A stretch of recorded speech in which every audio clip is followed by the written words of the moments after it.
अस्सलाम वालेकुम मेरे फैसलाबादियो छक्के चौके ਵੇਖਣ ਵਾਸਤੇ ਤੁਸੀਂ ਬੜੇ ਬੇਤਾਬ ਜੇ ਫੈਸਲਾਬਾਦ ਇਕਬਾਲ ਸਟੇਡੀਅਮ ਦੇ ਵਿੱਚ ਛੱਕੇ ਚੌਕੇ ਤੁਸੀਂ ਵੇਖਣੇ ਆ ਔਰ ਅੱਜ ਮੈਂ ਤੁਹਾਨੂੰ ਦੱਸਾਂਗਾ ਕਿ ਕਿਹੜੇ ਇਨਕਲੋਜ਼ਰ ਦੇ ਵਿੱਚ ਤੁਸੀਂ ਟਿਕਟ ਲੈਣੀ ਆ ਤਾਂ ਕਿ ਸਕਰੀਨ ਤੁਹਾਡੇ ਲਾਗੇ ਹੋਵੇ ਔਰ ਤੁਸੀਂ ਅੱਛੇ ਤਰੀਕੇ ਨਾਲ ਸਕਰੀਨ ਤੋਂ ਵੀ ਆਪਣਾ ਪਲੇਅਰ ਵੇਖ ਲਵੋ ਤੇ ਗਰਾਊਂਡ ਤੇ ਫਿਰ ਤੁਹਾਡੇ ਸਾਹਮਣੇ ਗਰਾਊਂਡ ਤੇ ਫਿਰ ਹੋਣਾ ਹੀ ਹੋਣਾ ਵਾ ਤੇ ਤੁਸੀਂ ਉੱਥੇ ਬਹਿ ਕੇ ਆਪਣਾ ਜਿਹੜਾ ਮੈਚ ਇੰਜੋਏ ਕਰਨਾ ਵਾ। Faisalabad Iqbal stadium Pakistan versus south Africa बहुत ही मज़े के मैच होने और मैच इंजॉय करने वास्ते बहुत ज़्यादा इतने होना क्योंकि इस तरह के जो मैच है ना असी अज तो तकरीबन कोई 10 साल पहले इंजॉय करते थे 15 साल पहले सॉरी 10 भी नहीं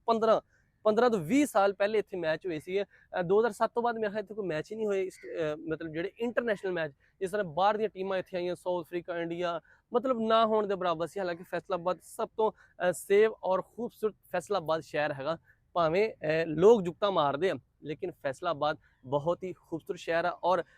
हंसी मजाक वास्ते सब तो बेहतर है। अच्छा जी सब तो पहले जनाब गल करते हैं LCD की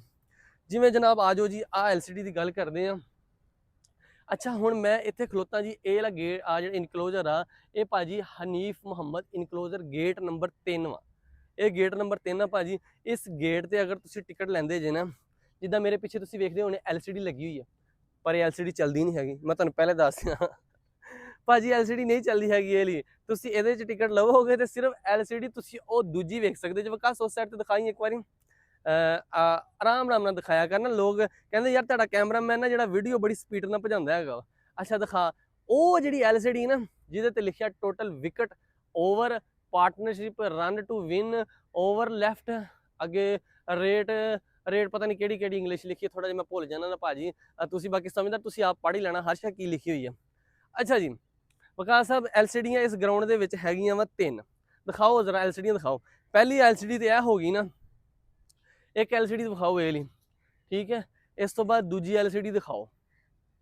दूजी LCD दिखाओ ओ जी सामने LCD है ना वो जरा थोड़ा जूम करके दिखाओ ना थोड़ा जिहा इधर पिछे आओ हाँ पर जाओ जाओ जाओ जाओ जाओ जाओ जाओ हाँ इतने जूम करो होर अगे जूम करो थोड़ा जिहा हाँ इत्थे आ वेखो। अच्छा जी LCD ना वैसे LCD बड़ी पुराने जमाने की बहुत ही पुराने जमाने की LCD होंदी सी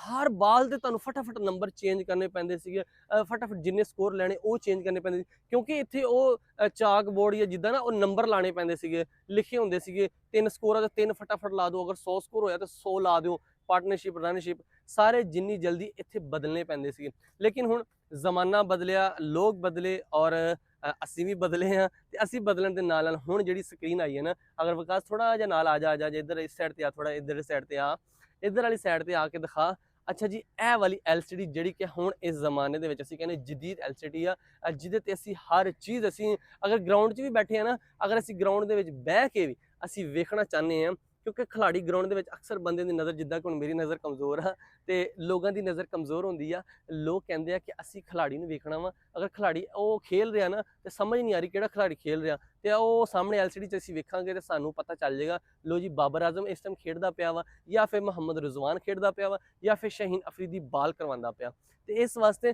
फैसलाबाद जिहड़ा एक ग्राउंड है इकबाल स्टेडियम इहदे विच फिलहाल एक जिहड़ी LCD है ना मेन LCD वड्डी LCD वो सिर्फ वो हैगी आ मेरा ख्याल वो गेट हैगी आ 6 नंबर दे विच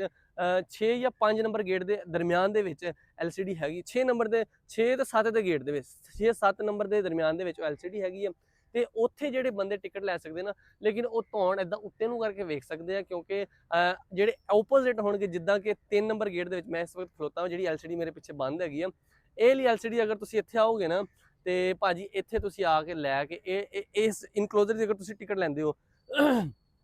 इस इनकलोजर की टिकट लैंदे हो ये गल है वा तुसीं इत्थे टिकट लैके ते तुसीं उत्थे स्क्रीन भी वेख सकदे जे प्लेयर भी वेख सकदे जे लेकिन आ वाली LCD बंद आ इहदे विच तुसीं कुछ नहीं वेख सकदे ये LCD दा तुहानूं कोई फायदा नहीं है। हाँ एक तुहानूं मसला इहदे विच आ सकदा वा क्योंकि ये जिहड़े कैमरामैनां दे आ जिहड़े लगे होए ना पोल इत्थे कैमरामैनां ने खड़े होना वा आके ते जारी गल कैमरामैन चलेगा पूरी दुनिया सानूं वेखेगी पूरी दुनिया वेखेगी कि फैसलाबादी बड़े इंजॉय करदे फैसलाबादी बड़े छक्के चौके वेखदे हैगे ते इस वास्ते फैसलाबादियां ने रिकॉर्ड कायम कर देना वा फैसलाबाद इकबाल स्टेडियम दे विच अपना पूरा इज्जड़ लैके इत्थे जनाब पहुंचना वा ते आके रिकॉर्ड कायम ये करना कि फैसलाबाद दा ग्राउंड मैं कहना 2 बजे मैच शुरू होना ना ते 12 बजे ग्राउंड फुल होना चाहिए वा पता लग जाए PCB नूं कि फैसलाबाद वाले जिहड़े ना बड़े शुदाई आ क्रिकेट दे ਤੇ ਇਸ ਵਾਸਤੇ ਮੇਰੇ ਨਾਲ ਜਿੰਨੇ ਮੇਰੇ ਬੇਲੀ ਜਿੰਨੇ ਚਾਹਣ ਵਾਲੇ ਸਾਰੇ ਬੰਦੇ ਰਲ ਮਿਲ ਕੇ ਤੁਸੀਂ ਲਾਣਾ ਨਾਰਾ ਪਾਕਿਸਤਾਨ ਜ਼ਿੰਦਾਬਾਦ ਦਾ, ਤਾਂ ਕਿ ਦੁਬਾਰਾ ਤੁਸੀਂ ਫਿਰ ਇੱਥੇ ਵੇਖਣ ਆਵਾਂਗੇ।